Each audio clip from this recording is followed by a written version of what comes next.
We have done a ton of work on our 72 Le Mans GTO project since you last saw her. Just to recap, we've refreshed the motor and the carburetor, we've got all new seals and gaskets, we've got a new valve cover, and we have redone the whole front end of the car. We've got all the new suspension components with our ball joints, our springs, and our tie rods. And if you notice, the nose is back on the car. We have also done a lot of body work. You can see she's been primed, but before that, we had to replace all of the sections of the quarter panels down low. Everything was completely rusted out, so we had to cut all that out and replace them with fender patches. Our next step is going to be to replace the wiring harness. Now, Vince has already pulled all the wires out of this baby, and we actually kind of jury-rigged a little starter wire here so we can actually start the car and move it if we need to. But because there's no alternator in here, it's not going to charge the battery, so we're not going to get very far. So let's see how much Vince has gotten done with the wiring harness, and we'll get started on putting the new one in. Okay, that's that. And what else? Hey, whoa! Hey, okay. Oh. Hi. I see you have the old wiring harness out. Pretty much, yeah. Oh my gosh. Look at yeah, that. this wow. This is our snake. Lovely. That is the old fuse box with all the everything in there is rotted as well, as you can tell. It's barely recognizable as fuses. Okay, this is going. Yeah. Whoops, we got a few more pieces. Hang on, a little more. And then okay. I think we got it now. So. All right. So now that we have all that junk out of here, where do we start with the new wiring harness? I'm assuming we need to figure out where the fuse box is going to go. I think we're going to put it right where the old one was. We're just going to have to build a plate when we're done. It's not going to fit. The old one was square and the new one is rectangular, so we have a geometry problem here. So, and it's also hitting one of the other plates when you put it in, which is where the gas, I guess the gas pedal plate is just to keep, you know, from hitting the wires under the dash. So we may have to do a little bit of a cut on this to get it to fit right. Okay. So we have a little fabrication, but it's not as hard as it looks, I don't think. Now, in a lot of cars, you can put the new fuse box in the glove box. We don't have a glove box in the car yet because we ripped out the whole dashboard. So we're going to see if we can't jam this underneath here somewhere and kind of go from there. All right, well, I've got wires laid out on our table here, trying to keep everything organized. So once we get the fuse box in, what wires do we want to start with? I know we want to start in the middle and kind of work our way out. The first thing we got to do is find out which wires go underneath the hood, and which wires go inside the cab, and which wires go back to the trunk, the actual connectors. Gotcha. So we'll have to run some wires through that firewall for everything that's going to be under the hood. And that's going to be the fun part because we're not going to hook anything up yet. Okay. We're just going to run them. The one thing you don't want to do with these is start cutting wires and cutting all the connectors. You may need them. You still may have to use measure twice, cut once. Well, some of the connectors that they have on the new harness is not too bad, but you know, it's mainly just wires, but you have to cut off the end pieces for the headlights, the tail lights, and your speedometers, things like that, especially in a Pontiac. Okay. So that'd be the first thing, figure out what you need. And I always say cut about a foot from the connector so you can always reuse it. Right. That's the best way. Always leave a little extra. You can always cut more, but you can never cut less. Yo, yeah. All right, well, why don't we start with getting this fuse box jury-rigged in here, and then we'll start sorting through wires. Sounds good. Let me get in there. Let's do it. All right. This is the old fuse box that came out of the car. You can see it's all rotted, rusted. This would have been a fire waiting to happen if we would have left this in. Now, this is what we were talking about earlier. It's a square fuse box. This is the new fuse box. It's a long, skinny fuse box. So we're going to have to probably fabricate a plate to cover the hole that this was originally going through the firewall in. This way you don't have any air, water, stuff like that coming in. Then start feeding all these wires through and mount this somewhere. The problem we ran into is when we mount this fuse box, it hits one of our plates that are in the bottom for the gas pedal, for the rug, things like that. So we have to kind of modify that too. So you're going to have to do a little bit of fabrication with this, but it shouldn't be too bad. Let's put this in.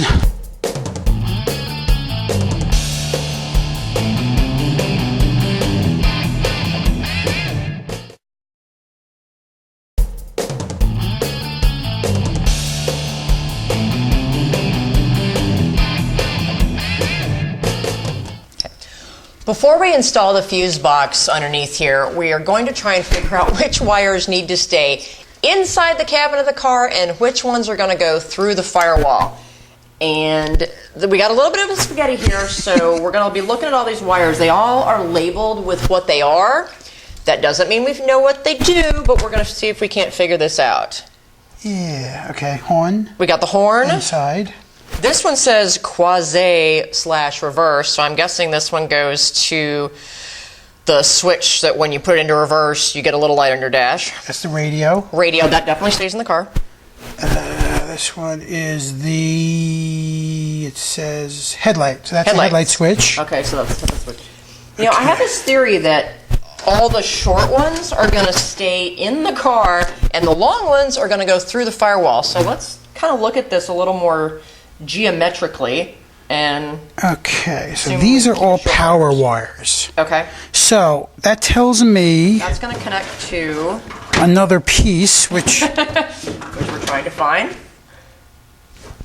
It's a good thing. It's probably up on the table, which means this is probably something that. Wait a minute. I see something here. No.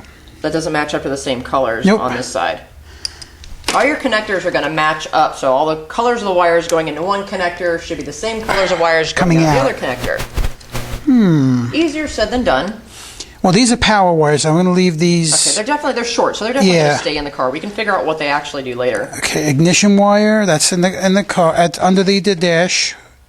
Choke and fuel. That's the fuel. Okay, those are all long wires. Choke. Okay, alternator. Horn, fan for electric fan, which we don't have. Now, the one thing you don't want to do, if you don't have one of these, like the electric fan, we have a regular manual fan, don't cut the wire. Roll it up, you may be able to use it for something else. Or you may install electric fan in the future, so. 12-volt port. Okay, that should be Right, that's a short wire, so we're going to keep that over here. I will hold all the short wires. Okay. The only exception, I think, is this green one here because this says reverse switch, and I have a feeling that's going to go up our steering column. I'm not entirely sure, so we're going to hold on to it. Well, this is the under. Yeah, let's put this here because I think that's probably the reverse. I don't know what that is actually, unless there's another. There may be one in the. I'm going to leave that inside. We can feed it through later on if we need to. This would have been a lot easier if we'd bothered to read the instructions that came with this harness, but we didn't, so now we're just figuring it out. Well, our buddy took off with the instructions, hasn't brought them back yet. Okay, this is the coil wire. This is all underneath. Those are all long wires. They're going to go through. So we're good on that. I think everything else here is a choke. This is definitely the battery wire. I like that battery wire. That's some serious wire. Okay, what and is the this? key We've got accessory. a red wire here. Whoops. Whoops. This one, okay, this is a gauges power wire. So okay, so that's gauges, so right. that stays inside. So basically, I think we've got everything on this side. Yeah. Stays in the car, and everything in your hand goes through the firewall. So let me make sure this is the horn. That's the horn. So that definitely goes through. Yep, we're going to feed all this stuff through. We're good. So everything in my hand stays in the car. Everything in Vince's hand goes through the firewall. So we're going to keep these separate. Vince is going to go ahead and get into that corner and install the fuse box, and then we'll start feeding wires through. All right. All right, here we go. All right, I will get out of your way.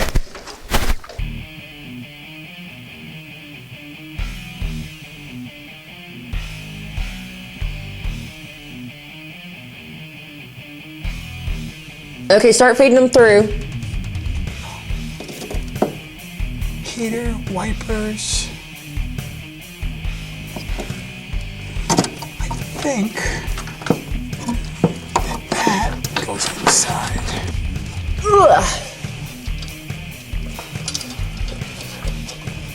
Okay, I got that's okay. That's all the choke wires. That's the green one. That's the horn wire. Okay, I'm just gonna let that one hang down. I'm gonna set it on the tire here. Is that gonna fit through that hole? Oh, okay, I got it. Nope, I got it. Okay. And one more, that's all the power wires. Tight squeeze, tight squeeze. Okay. Okay. All right. It's in. Now we got to figure out where all these wires go. Don't tell Ian. I think I'm going to just cut them and throw them away. All right, so now that we've got these wires fed through the firewall in that microscopic hole, I'm just going to set them over here out of the way of anything that would be moving in case we need to start up the car and move it. And then we'll sort through what all these go to and actually start feeding them to the locations where they belong.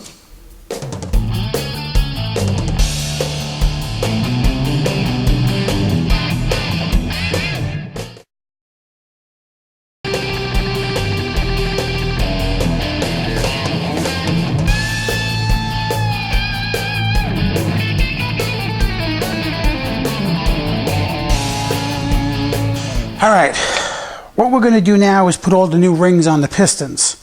You've got 3 rings.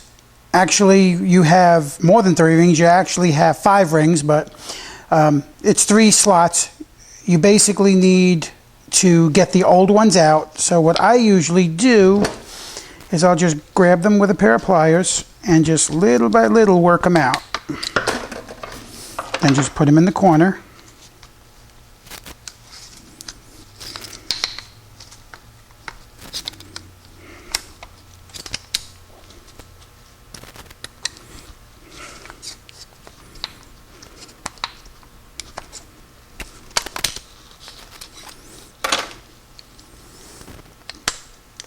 And your bottoms.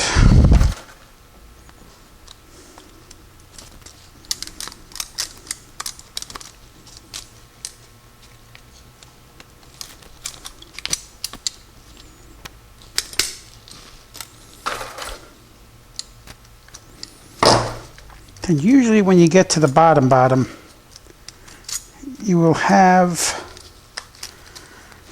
your oil ring. All right, now, what I usually do is make sure you got no oil and no carbon left inside the grooves for the oil rings. Okay, once you clean off all these parts here, you want to start from the bottom up. Reason being, your bottom ring is easier to get in when there's nothing else around the top. So you put your corrugated looking one in, then you have 2 retaining rings. Let's grab 2 of these. They basically stick together a lot. Okay. So you're going to want to go over the top, and then 1 ring goes around the bottom. Then your second ring goes around the top of that same corrugated looking one. Then you're going to want to go down the line and grab yourself the second one. Now your second ring has got a little dot on it on the top, and it's beveled. 9 out of 10 times, the dots always go upward towards the top of the piston. So basically slide it in to the groove, second groove, and just work it around. Just be real careful you don't break the ring.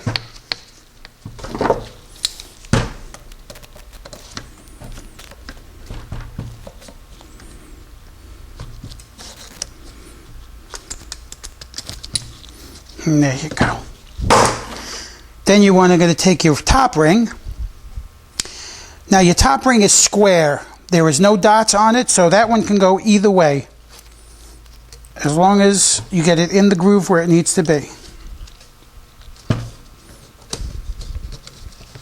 Okay. Once you've got all these rings in place, if you notice, they're all falling in the same area.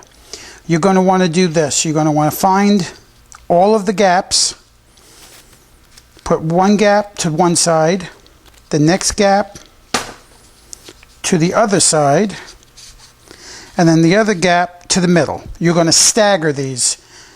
Basically what the reason for that is, if you put the ring and each gap in order, there's a chance that compression can actually slip past that. You don't want that to happen. You want to make sure that there's no way that compression can get back into your cylinders. All right.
Okay, now that we got the rings in place, we're going to be installing these pistons in. We're going to need a ring compression tool. Basically, you can pick up one of these over at CarQuest. The guys over at CarQuest in Mooresville, Craig, they're great guys. If you have any questions, they're more than happy to help you out. What I like to do is I'll put these pistons in order. Driver side, 1357. Passenger side, 2468. So, we've got in this one, 2468, 1357. So, we're going to do number one first. So let's take number one. All you do is you slide this tool over the rings, put in the Allen key, make sure it's straight, and you just tighten it down. Don't over tighten it, it'll lock in place. All that basically does is lock in the ring so that when you try to slide this in, the rings don't hit. If the ring hits and you try to force it in, you're going to snap that ring right off. All right, let's get these installed.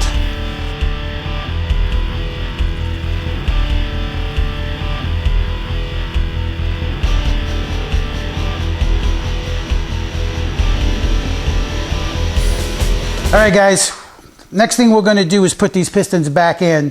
You want to change your rod bearings, which we already did.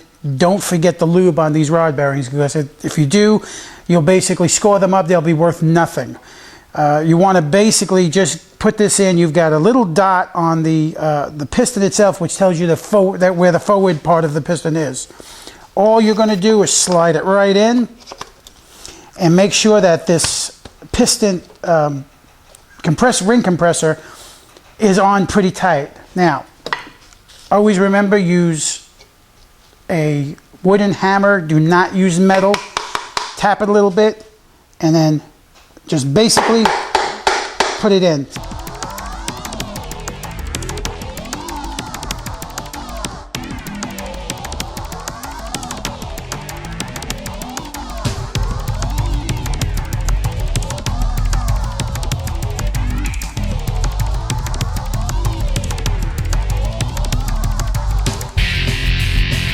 All right, next thing we're going to do is we're going to torque down the rods on this thing. According to the specs, the rod should be done anywhere between 35 and 45. So we're going to do a 40 just to keep it pretty simple. Same as before, you want to do them one at a time.